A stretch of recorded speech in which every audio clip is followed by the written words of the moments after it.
ऋषिवाजश्रवासा एक महान यज्ञ करते हैं और अपना सब कुछ दान करने की प्रतिज्ञा करते हैं।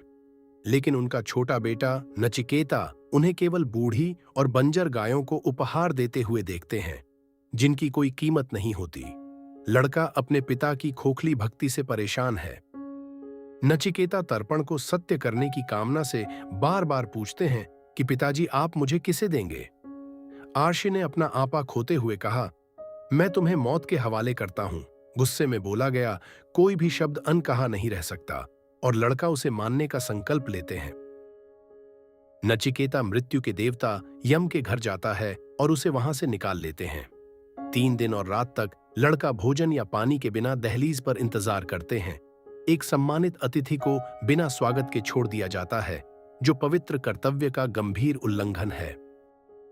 लौटते हुए यम इतने योग्य अतिथि को प्रतीक्षा करवाते हुए परेशान हो गए। प्रायश्चित करने के लिए वह नचिकेता को 3 वरदान देते हैं। लड़के की पहली इच्छा सरल है कि उसके पिता का गुस्सा दूर हो जाए, और जब वह वापस लौटे तो वह शांति से उनका स्वागत करे। अपने दूसरे वरदान के रूप में नचिकेता ने उस पवित्र अग्नि के बारे में पूछा जो स्वर्ग की ओर ले जाती है।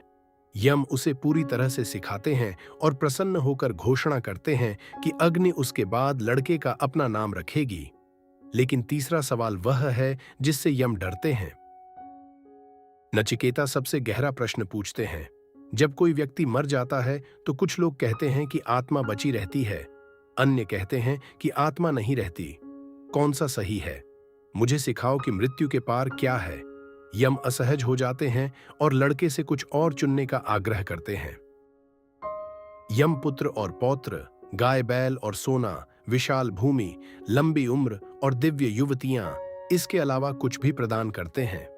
नचिकेता ने यह कहते हुए यह सब अस्वीकार कर दिया कि सुख इंद्रियों को थका देते हैं और कोई भी धन उस आत्मा को संतुष्ट नहीं कर सकता जिसने एक बार मृत्यु का दर्शन कर लिया हो। अंततः प्रसन्न होकर यम नरम पड़ गए। वह 2 रास्ते सिखाते हैं, सुखद जो आसान बनाते हैं और बांधता है, और अच्छा जो कठिन है लेकिन मुक्ति देते हैं।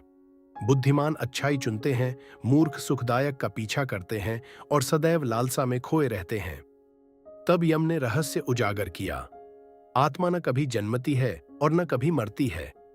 छोटे से छोटा, महान से भी महान, वह सभी प्राणियों के भीतर निवास करते हैं। जो कोई भी वास्तव में आत्मा को जानते हैं वह दुहक और मृत्यु से पार हो जाता है। नचिकेता सीखता है और मुक्त हो जाता है।